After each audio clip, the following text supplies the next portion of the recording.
Hello, everybody.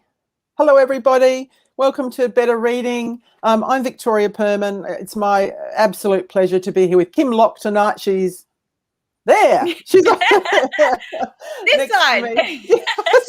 It's completely backwards for me.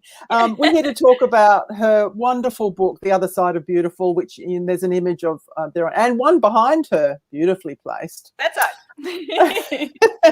I had the pleasure of reading this book as an advanced reader copy, and I just want to firstly say congratulations. Thank you. Thanks, Victoria. That's really nice. I'm so glad you got to read a copy. Oh yeah, it's really wonderful, and it did all the things that you want a book to do. It made me sad. It made me happy. There's a dog in it. What can I say? I'm a dog owner. So I highly recommend it. Meredith Griffin is saying, can't wait to read this, Kim. You won't regret the hours you spent in this book, I have to tell you. Thanks, Meredith. Just on that, if anyone has questions, please add them to the conversation. Oh, Jane Tara, hi, Kim and Victoria. Been looking forward to this. Hi, Jane. Hi, Jane. Thank you to Better Reading, Jane, for having us, and Cheryl Arkle for having us tonight. It's a real thrill. Absolutely, yeah. Thanks so much for having us. We're in South Australia. Yeah, well, we're in South Australia where we've been released from lockdown today, but we do want to send a shout out to everyone in New South Wales who's in lockdown. We can't imagine facing 4 more weeks of it. So big love to all of you, and hopefully you'll find lots to entertain you on the Better Reading channel so you can get through these next 4 weeks. And of course, read all your books. Read all the books. If you're like anything like us, you've got a pile that you haven't read. Yeah. Hi, Malvina. Hi, Jill. Now we're going to talk to you, Kim. I always like to ask people, why are you a writer? Oh, that's such a good question. You know, I feel like over the years, as I'm sure it has for you too, perhaps it's changed, and either that or perhaps you've just got a better understanding of it, or potentially less understanding of it. I think sometimes the more we know, the more we realize we don't know. Yeah, it doesn't get easier, does it? No. I think in a nutshell, hi everyone, I can see all these comments popping up. Oh, hello. yeah, hi everyone. I think in a nutshell, I write as an attempt to understand the world, or make sense of the world, to try and make sense of the human experience, to put people through things that I wonder what it would be like to go through, and to control it safely. I think that's probably in a nutshell. Otherwise, I could take about an hour to answer that question. But yeah, to make sense of the world and try and make sense of the human experience as best that I can. Were you a sort of book nerd when you were a kid? Did you read all the time? Yeah, absolutely. And that would probably be the second part answer to that question, is that I write because I read. I'm a writer because I'm a reader. And I want to give that back, I think, to the reading community. I mean, I take so much pleasure and solace from books, and to be able to give that back is just kind of a small part of that, I think. Yeah, I totally understand what you mean. You said you read a lot. Where did the idea for Mercy Blaine and this book come from?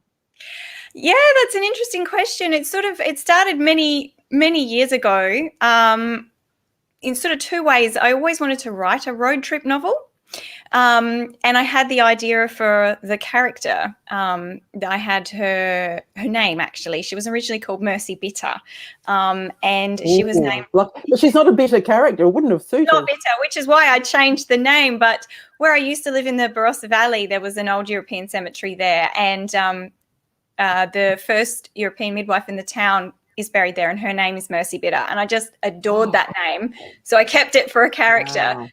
And then sort of as I was getting towards publication of my third novel, and, you know, you're in that headspace where your next project starts marinating, I knew I wanted to write a road trip novel, and I knew I wanted to write this character called Mercy. Originally, she was going to be a midwife. Originally, she was going to be in a caravan, and then, which seemed a bit fussy. And then sort of as the story grew, I found a way to propel her on this journey. Beyond just sort of putting her in a van and driving her around, I found a way to put her out on the road kind of against her own will. And yeah, that's the story. Just once I knew that she didn't want to be outside and she kind of had no choice, then the story really took its own propulsion, really, because she was on the highway and there was nowhere else for it to go. I'm glad you didn't put her in a caravan, because apparently caravan park owners all over the country are complaining that no one can back in a caravan anymore. Oh. So, yeah, you put her in like a camper van, or it's a little van, isn't it? Yeah, it's a tiny little van. Can you tell us a little about how Mercy ends up buying the van? Like, your opening chapter sort of, it's one thing, you know, a really good novelist does. It puts you right bang in the middle of the story, and you do that with Mercy. Can you just, for those who are, and there's so many people here commenting, we'll come to the comments in a minute. Sorry, got distracted. Can you tell us about that opening chapter? For those who have read it, you'll know what I'm talking about. Yeah. You land her right in the middle of the story, don't you? Yeah, I sort of learnt as I went along that the best place to start a novel, because I can get really wrapped up in the opening scene. I can rewrite the opening scene dozens of times before I'm happy with it. And so I had to learn just start it where the action starts. So in the first sentence, we discover that Mercy Blaine's house is on fire, but that's not her biggest problem. So she's standing on her street. It's the middle of the night. It's the eve of her 36th birthday. And her house is on fire. And there's emergency services everywhere, and there's dogs barking, and there's trucks rumbling, and there's people gossiping. But all she can hear is just this high-pitched whine of terror. And all she wants to do is go back in her house, but she can't because it's on fire. So, so through a sort of, she gets into the van quite quickly, but through because I wanted to get her on the road quickly, because obviously that's where her journey is. Yeah. But I needed to find an authentic way to get to her from her house being on fire to being in this van. So she goes to her ex-husband's house, which she can't stay there for various reasons. And it's quite serendipitous, I suppose, that the van is across the street and it's for sale. And she hopes that maybe she can just live in the van in her front yard. That's her sort of knee-jerk reaction is I can go home, but she can't. So she's got to get out there. I read, I actually listened to another interview you did, and you described the book. This is on the book stack. You described it as one woman's search for home. Yeah, and I just thought that was so beautiful, and just wrapped up one woman's search for 5 words. It was 5 words. Yeah, I had 5 words to describe it, and I think that really is perhaps the main part of Mercy's journey is she's trying to feel a sense of peace and being at home wherever she is, because she realizes that it's become completely untenable for her to be just stuck in her house. And so for her to go forward, she needs to be able to find some semblance of peace wherever she happens to be, because life is going to keep throwing her things in the way life does. Life keeps throwing us things, and trying to find a way to be at peace where you are. So that's what she's just looking to feel comfortable in herself. And we do know that, you know, people try to run from their problems, but their problems come along with them, don't they? And so she finds that at the beginning of her journey, doesn't she? It's not that you can drive away, but you don't drive away from the problems you have. That's right. What's that saying? I think I heard it the other day. Wherever you go, there you are. So. Oh yeah. Someone will know who said that. I've heard that too. It's great. Yeah.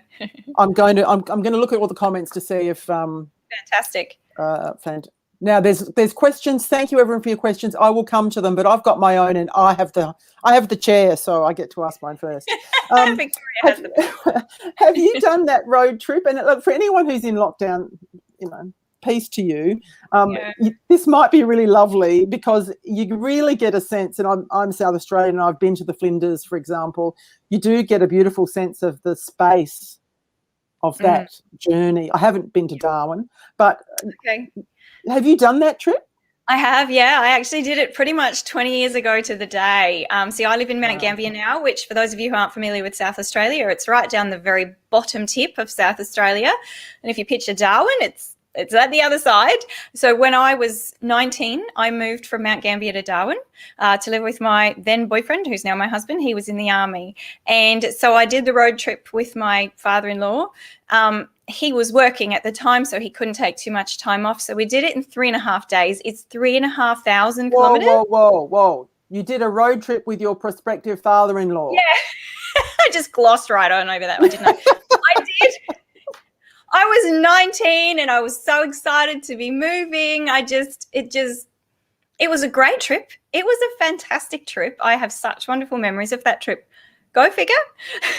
Yeah, but yeah, I mean, we did it in 3.5 days. So we were doing 1,000 kilometers a day. It was a big trip. And so I'd never gone much further north of Adelaide when I was 19. So by the time we got to Port Augusta and then north of Port Augusta, which is where the outback starts, and then of course, and then it's outback until Alice Springs, north of Alice Springs, and I'd never seen it before, and it was amazing. It really struck me the vastness and the fact that it's almost, there's nothing, there's no trees, there's just nothing for as far as you can see, but that nothing is really something. It's amazing. And I just made this promise to myself, I'm going to go back, I'm going to do it again, and I'm going to take my time. As yet, life means I haven't had a chance to do it myself, but I put this character through it and I made her take her time. She can't go faster than 75 kilometers an hour, so she really does take her time. It takes a bit more than 3.5 days, right, for Mercy and Wasabi? Yeah, I think it's about 7 days. Yeah. She sets out wanting to be alone, but she's never alone, is she, actually, on the road? No, obviously she has her I'm just going to respond to Sandra Scully's comment. So I'm so sorry to hear, Sandra, that's devastating. Sandra says she was looking forward to going to Darwin on the GAN. Oh, yeah. But it's not going to happen due to COVID. So sorry, Sandra. I hope you get a chance to do that soon. Yeah. To answer your question, Victoria, no, Mercy is not alone. That's the other thing about the Stuart Highway, which is the name of the highway from Adelaide to Darwin. It might cross some of Australia's most remote country, but it is far from quiet. There are a lot of people on the road, and Mercy, despite her best efforts, meets a lot of people. Every time she stops, there's somebody at that caravan park who's ready to get to know her and have a drink with her and I love that idea about the 4 o'clock. Is it the 4 o'clock drinks, or is it a bit earlier maybe? Oh, I don't know. And they call it happy hour, but it's definitely not an hour. Those grey nomads, they really do know how to have their happy hours at caravan parks, I'm told. Yeah. Yeah, and that's beautifully portrayed, and a kind of lovely comic relief at the beginning of the book is about, in comparison to how Mercy is feeling. She just wants to hide in her van, and events conspire that she doesn't. And people are sort of showing her their best self, really. They're living the dream, they're living the good life in their caravans, and she can't help but be swept up in that. So she she has no choice but to become friends with people. Yes, which is lovely to see, actually, because you see her opening up. And blooming in a way. They're so forgiving of her. They're completely unjudgmental. They are completely without any care where she's come from or where she's going beyond. Where have you been? Where are you going tomorrow? And so she kind of I can't help but feel safe with them. Yeah. There's what I thought you did so beautifully with Mercy's character is you gave her a real depth, and the way you wrote about her struggles, and the mental health issues that she has in the book was very real to me. You have been open about your own experiences with anxiety. Was it easy? Did that make it easier or harder for you to give them to Mercy? Probably a bit of both. When I set out to write the novel, I wasn't going to write about anxiety. She wasn't going to be a character who suffered anxiety. She was just going to drive a caravan. But then sort of in about 2016, 2017 was when I went through a period of quite intense anxiety. I was having panic attacks and sort of a form of agoraphobia myself. It was very hard to leave the house for quite some time. So in a way, putting Mercy through that was a way for me to vicariously go through it, to do this thing that I thought would be impossible. I sort of always thought to myself, well, if I could get in a van by myself and drive to Darwin, then I know I'd be okay. So in a way, putting her through it was a kind of vicarious activity for me. It was a form of therapy. It was a form of putting somebody else through those physical sensations and making her laugh, like making myself laugh, so I could sort of see the almost the absurd side of it. Because one thing about fear is it takes itself very seriously. Anxiety takes itself very seriously, and it makes you think everything is very, very, very serious. And so writing a novel with some levity was a way for me to just see the brighter side, I suppose. So I think that answers your question, or have I gone on a tangent? No. And my follow-up from that is, did you have to have a distance from that? When you were experiencing it, I mean, could you have written about it at the time with the same kind of overview? Could you have done that in the same way? That's a great question. Potentially not. I think I did have to get some chronological distance from what I was going through, not just because the intensity of it had eased day to day, but also because it took that time for me to get a greater understanding of it. When I was in it, I didn't know what was happening. I didn't understand the fear. It just was all consuming. So it took a few years for me to learn, what it was and some ways to deal with it, and that it had a lot of roots in not facing emotional things, constantly running from things. And it's almost like anxiety made me stop and sit still and just face things and realize, that I could face these things. So I think once I had more of an understanding of it, at least from my own perspective and my own experience, then I was able to perhaps approach the manuscript with a little bit more distance and a bit more perspective. And that's certainly real to me. I'm getting a bit of feedback here on my headphones, so I'm going to plug in both. Apologies. Okay. I'm going to go to questions because there's heaps. There is. Thank you, Meredith. Hi, Malvina, Jill, Kylie, Ilona. I absolutely loved your book. Such a fabulous read. The cover's gorgeous too. Oh, the cover is gorgeous. The cover is beautiful. Absolutely beautiful. Thank you, Ilona. Another book for my to read stack. So many lovely books to read. I know it's how do we ever read all the books? Louise is in lockdown. All the best to you, Louise. Helen Edwards, I'm looking forward to reading your book, Kim. I'll be ordering it online as in lockdown. Strength to you. Yeah. Annette Jarman says, reading now and loving it. Great, easy, happy read. Joe says, hi, Kim and Victoria. Tracy says, hello, ladies. Kerry Ball says, we need more writing readers. We all read a lot. I always say, if I had a clone of myself, I would just get so much more work done. Yeah. Karen says, I heard about this book today and I'm so excited to read it. Absolutely love what this book is about. Thank you for writing it. Thank Jill. you, Karen. Jill says, have you got any more books in the pipeline? Oh, thanks, Jill. Yes, I do. That's a short answer to that question. I do. I'm working on the opening scenes, and they're proving to be quite a challenge to me. But I think I've said that about every book I've started. Every book I've started, I've gone, this is going to be such a challenge, and then I manage it. So I'm sure I will get there. We'll get there. Can you talk about what the book's about or anything? Is that do you find that jinxy? I can give you a very vague premise. It's about a woman who very reluctantly returns to her hometown. Yeah. Okay. What happens next? I'm not quite sure, but I will keep you posted.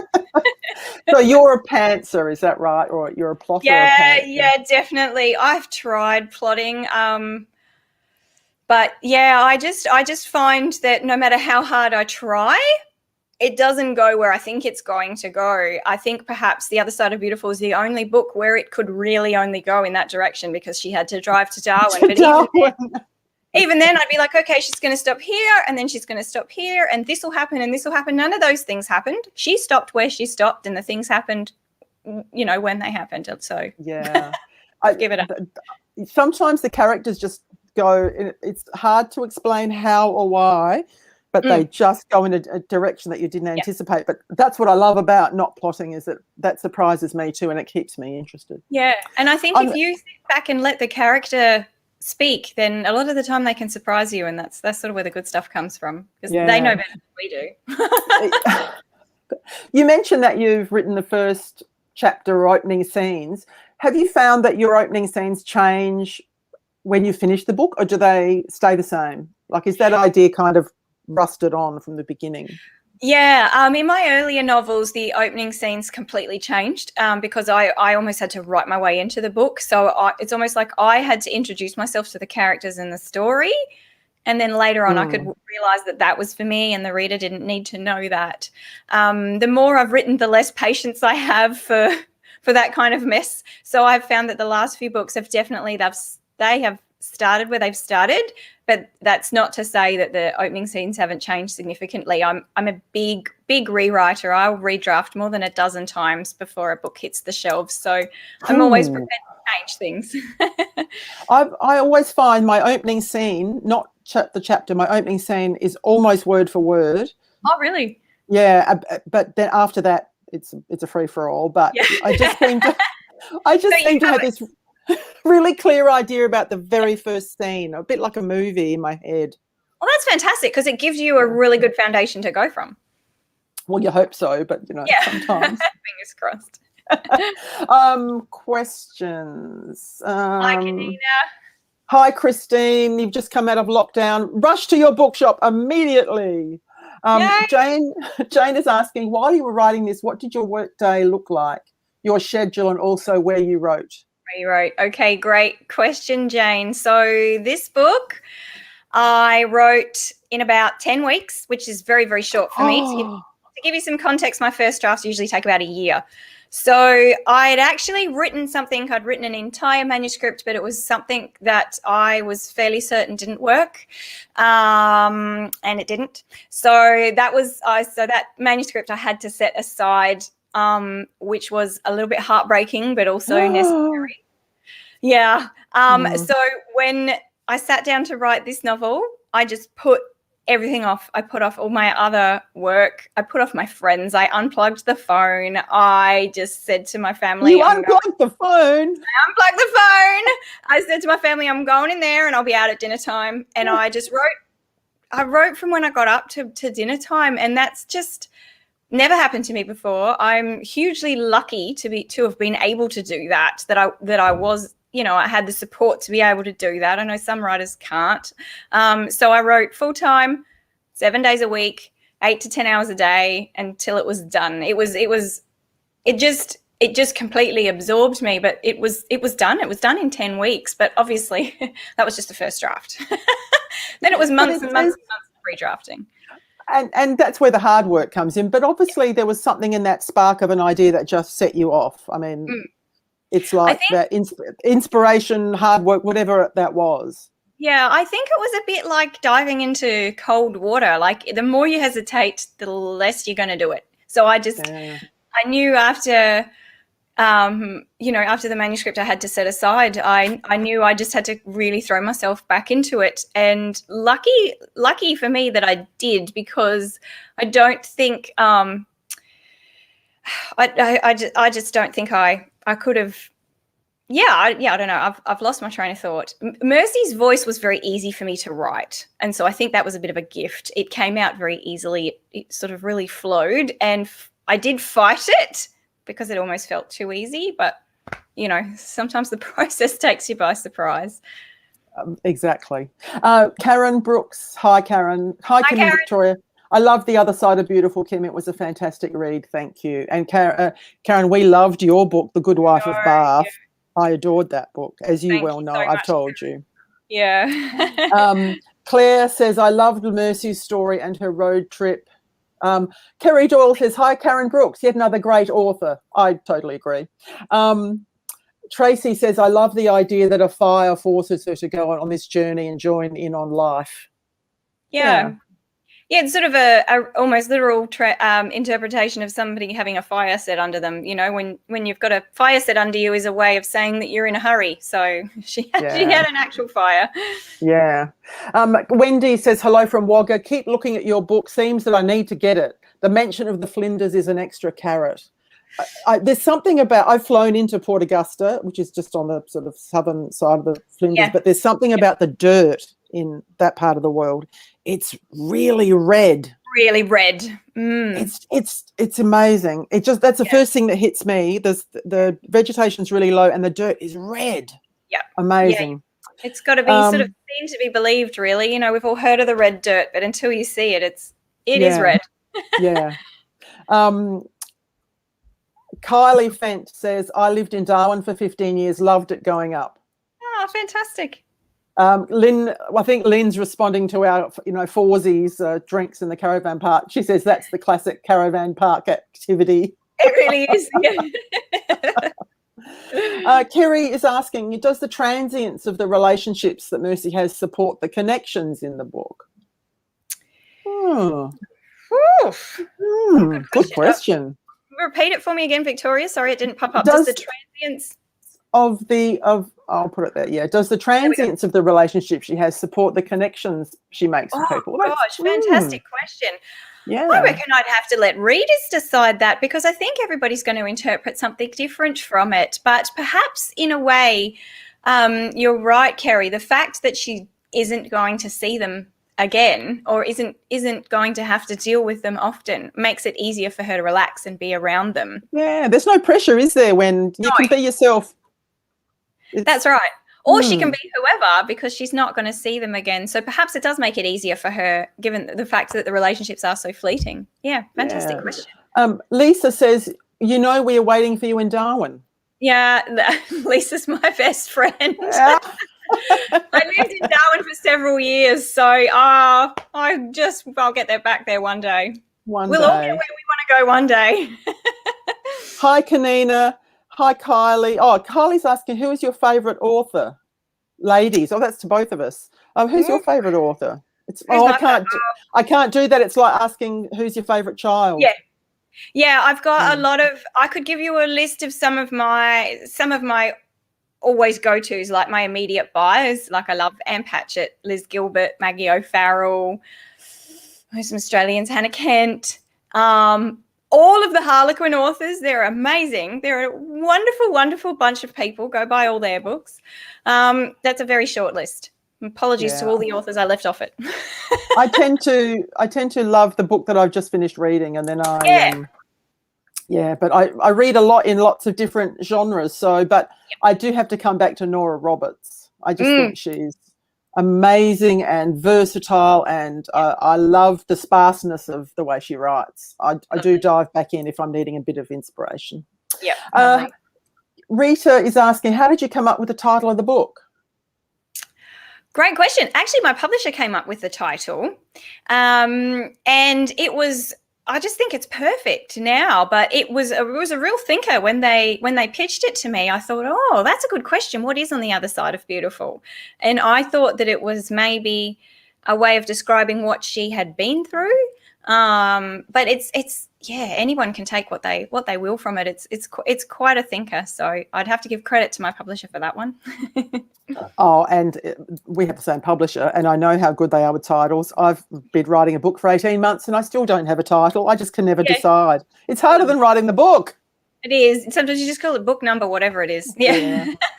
Mine's called Book 2022. I don't know.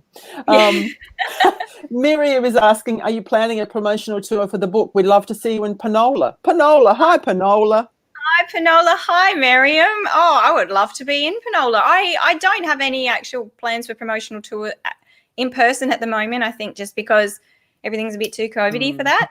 But I would certainly love to visit. We'll put it on the maybe list. And the Penola community is so supportive. I've done events there, back in the good old days pre-COVID, and it's a lovely community library there too. Hi, Penola. Deanna's saying hello from South Australia. Kylie's saying I'm in South Australia too. Hi, Kerry Kylie. says, you're such a collaborative community. Love to see this. It's very true. I've only ever met authors through my own writing, and it's someone else's success makes us happy too, because what it means is that people are reading books. And that's what we love to do. Yeah, Australia is a small country, and there's not that many of us, so they're really supportive. Yeah. We are going to run out of time very shortly, but there's one question I thought, a really good question from Teresa Smith. Hi, Teresa. I thought it was so profound. Oh, I'll pop that up there. Yep. I thought it was so profound when we saw how little impact Anne's journalism actions had on her in comparison to the devastation it had on Mercy. No plot spoilers there, Kim. Yeah, so profound when we saw how little. Yeah, exactly. Without spoiling, that was actually like a plot thread that came in after a few drafts. I sort of realized I needed an antagonist beyond Mercy's anxiety. So it had to be something other than internal for her. So I gave her something external, and that's where that came from. So the journalist, Anne, that character is a journalist who's basically been hounding Mercy over something that happened. In her past. Sort of one of those sensational type opinion writers, sort of clickbaity. Yeah, and yes, I loved her reaction to Anne, by the way. Something to do with the bathroom window, but I won't go any further. You have to read the book. Yeah.